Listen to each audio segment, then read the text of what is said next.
Verse 345. The Yogin should not cherish the thought that the world exists from such causal agents as atoms, time, or supreme soul, nor that it is born of causes and conditions.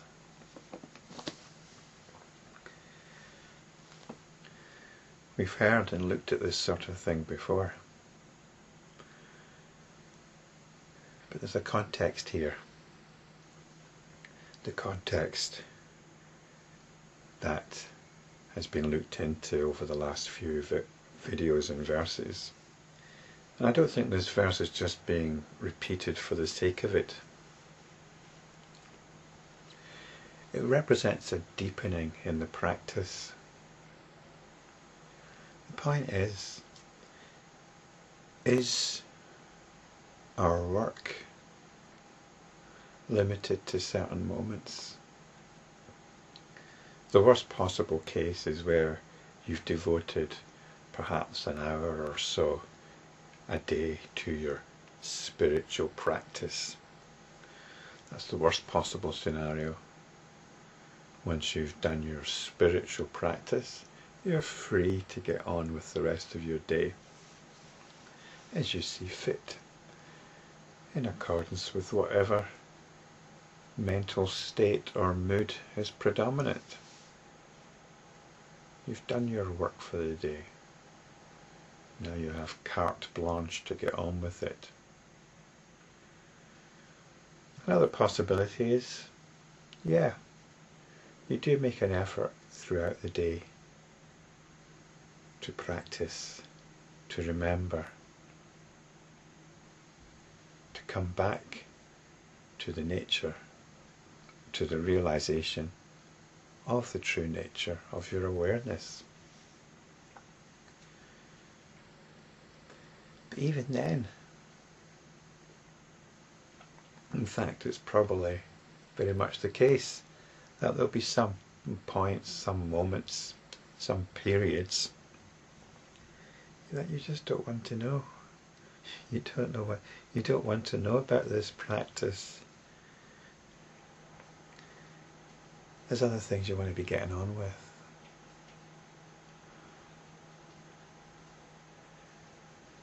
You know, maybe you could be making more of an effort, but you don't want to worry about that right now.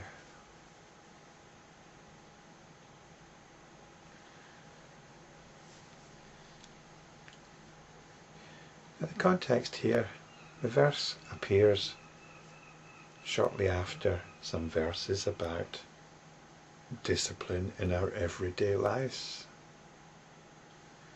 What we've been doing is flushing out these moments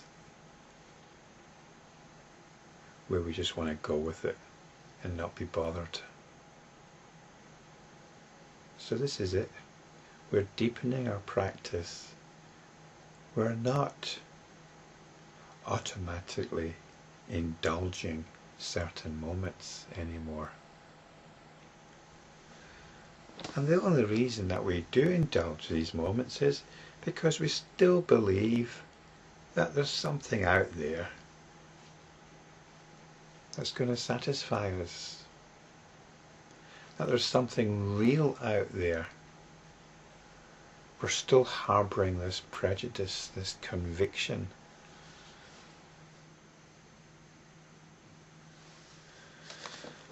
This verse is telling us that the Yogin should not cherish the thought that the world exists. And there are various arguments we give for it existing. We say it's made up of atoms. I'm actually having a little debate with a Buddhist online. I probably shouldn't have got into it. But he subscribes to the belief that everything is made up of atoms, and all our organic sentience is made up of atoms.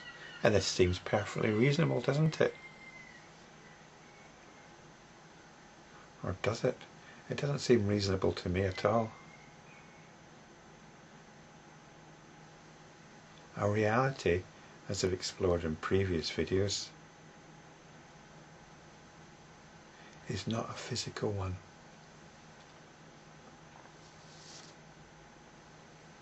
Nothing spiritual or mystical about it. We just don't relate to a physical reality.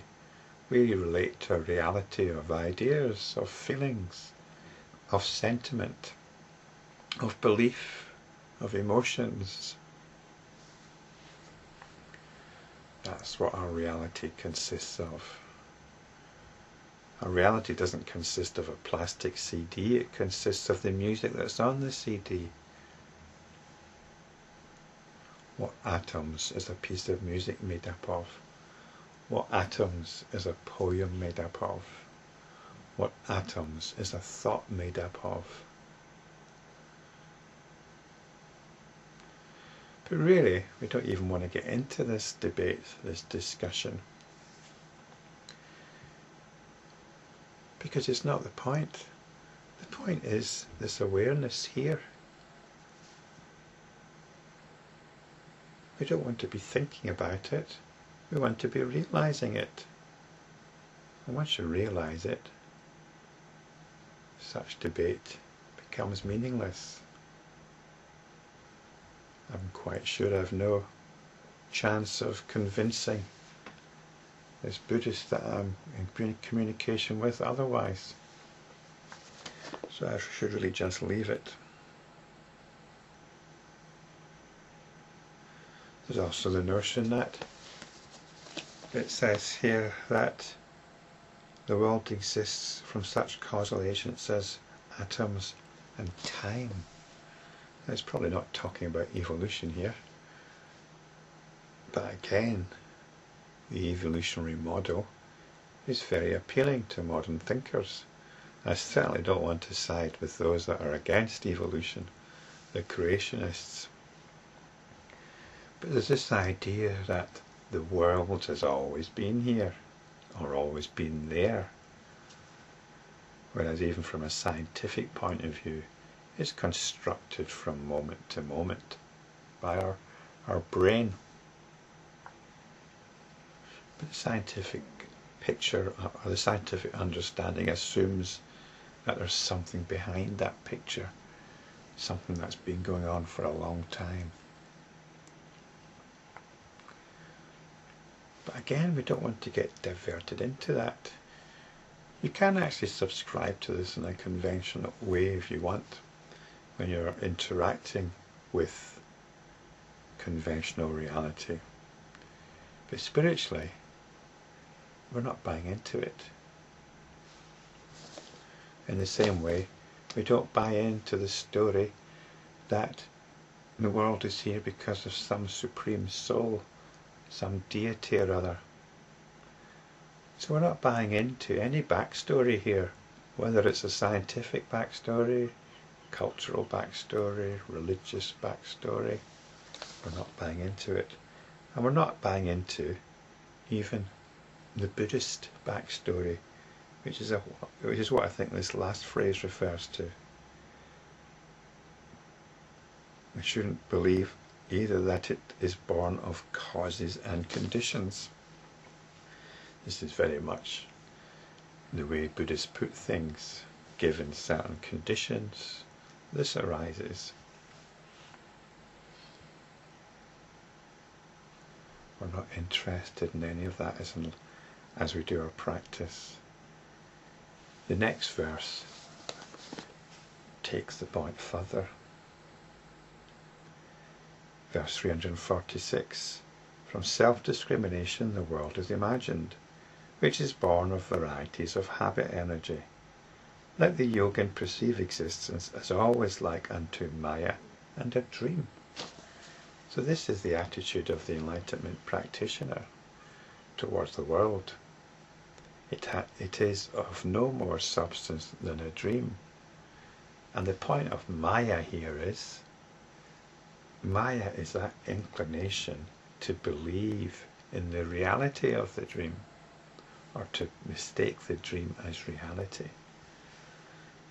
So this is what we're aware of, not just that the world is no more than a dream, but there's also this tendency to want to take it as reality.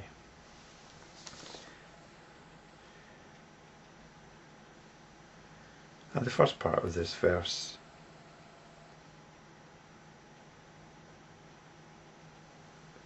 lets us know what we're dealing with. It's discrimination once again. But here it says self-discrimination.